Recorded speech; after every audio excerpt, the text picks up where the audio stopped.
بسم اللہ الرحمن الرحیم۔ ایک ساتھی نے سوال پوچھا ہے کہ مستقل بنیادوں پہ ایسا ہو سکتا ہے کہ بندہ فرض نماز اپنے وقت پر ادا کر لے، لیکن مغرب اور عشاء کی سنتیں جو ہیں وہ رات کو دیر سے آ کر گھر میں پڑھ لے، ڈیوٹی کی وجہ سے ٹائم بہت جو ہے وہ شارٹ ہوتا ہے، تو یہ پریشانی ہے۔ بھائی میں بچپن سے لے کے اور اب تک جو ہے میں نے جو علماء کا طریقہ اور رویہ دیکھا ہے، بہت سارے علماء میں نے ایسے دیکھے جو خود تو سنتیں نہیں پڑھتے، لیکن اگر اس طرح کا کوئی سوال پوچھ لیا جائے تو ان کا جواب بہت متشدد بھرا ہوتا ہے۔ مثلا ان کا جواب یہ ہوتا ہے کہ نہیں، بالکل نہیں، سنتیں بھی ساتھ ہی ادا کرنی ہیں، پھر آپ کی نماز پوری ہونی ہے۔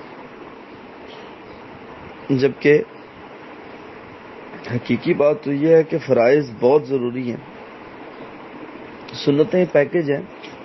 رسول اللہ صلی اللہ علیہ وسلم نے فرمایا کہ من صلی اثنتا عشرۃ رکعۃ بنى اللہ لہ بیتا فی الجنہ، جو بندہ دن کی 12 سنتیں ادا کر لیتا ہے تو اللہ تعالیٰ اس کا جنت میں محل بناتا ہے۔ اب سنتوں کی بہت فضیلت ہے کہ جو بندہ سنتیں ادا کرتا ہے وہ اس کو قیامت والے دن فرضوں کو سپورٹ کرنے کے لیے استعمال کی جائیں گی، فرائض کی کمی سنتوں سے پوری کی جائے گی۔ لیکن سب سے بنیادی چیز پتہ کیا ہے زندگی میں؟ رزق سب سے بنیادی مسٹ ضرورت ہے، رزق حلال۔ اگر آپ کے پاس رزق حلال موجود ہے، اس کا وسیلہ ذریعہ موجود ہے، آپ رزق حلال کما رہے ہیں، پھر آپ صدقہ بھی کر سکتے ہیں، پھر آپ مسجد کو سپورٹ کر سکتے ہیں، پھر آپ مسکین کو سپورٹ کر سکتے ہیں، اگر صاحب حیثیت ہیں پھر آپ جو ہے وہ زکوٰۃ کی حدوں تک پہنچ سکتے ہیں۔ ادروائز آپ جو ہے وہ جو حدیث ہے نبی صلی اللہ علیہ وسلم نے فرمایا اذا طبخت مرقۃ فاکثر ماءها وتعاهد جیرانک، سالن ذرا زیادہ بنا لیا کرو، پڑوسی کا خیال رکھا کرو۔ اگر آپ کے پاس رزق حلال میسر ہے پھر آپ پڑوسی کا خیال بھی رکھ سکتے ہیں، پھر آپ احساس محرومی سے بھی بچ سکتے ہیں، پھر آپ اللہ تعالیٰ کے انشاءاللہ ثم انشاءاللہ شکر گزار بھی بن سکتے ہیں۔ اگر آپ یعنی کہ کوئی بندہ نسلی ہو تو وہ شکر گزاری ضرور کرتا ہے۔ پھر اگر ہم علماء یہ مشورے دینے لگ جائیں نا کہ نہیں بھائی کوئی اور جاب ڈھونڈو لیکن سنتوں کی معافی نہیں ہے، تو وہ بندہ یا تو دین سے پشیمان ہو جاتا ہے، پریشان ہو جاتا ہے، مایوس ہو جاتا ہے، ڈس ہارٹ ہو جاتا ہے کہ یار اتنی سختی، تو یا پھر وہ بیچارہ اپنی نوکری گنوا بیٹھتا ہے اور بعد میں ساری عمر کے لیے وہ دین کو بھی کوستا ہے اور مولوی کو بھی کوستا ہے۔ تو بھائی جینون کیس ہے، ظاہر ہے اگر میں مالک ہوں، میں سی ای او ہوں کسی کمپنی کا، تو میں تو اس کو کہوں گا چلو ٹھیک ہے زیادہ سے زیادہ فرض پڑھو اور پہنچو، ٹھیک ہے نا۔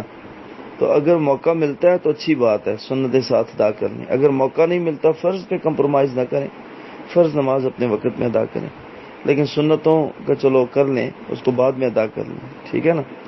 تو اس پہ بطور استدلال نبی صلی اللہ علیہ وسلم کے پاس وہ وفد آیا تو آپ نے وفد کو زیادہ حیثیت دی، وفد سے بات کی، چیت کی، ان کو جو ہے وہ معاملہ سمجھایا، دین کی دعوت اور تبلیغ کا معاملہ ادا کیا، کردار ادا کیا، اور بعد میں آپ نے گھر میں جا کے اپنی زوجہ کے تو 2 سنتیں ادا کی، پھر آپ نے اس کا معمول بنا لیا، وہ روزانہ کی بیسس پہ ادا کی۔ تو بہرکیف میں یہ سمجھتا ہوں کہ آرام سکون تسلی سے اپنی عبادات کو پورا کریں، مکمل کریں، اور یہ جو سنتیں ہیں یہ انشاءاللہ آپ گھر میں جا کے ادا کر لیں، کوئی حرج نہیں ہے، ٹھیک ہے۔ اپنے رزق حلال پہ بھی فوکس رکھیں، اپنی عبادات پہ بھی فوکس رکھیں، فرائض کو مس نہ کریں۔ اللہ تعالیٰ آپ کا حامی و ناصر ہو۔ بارک اللہ فیکم۔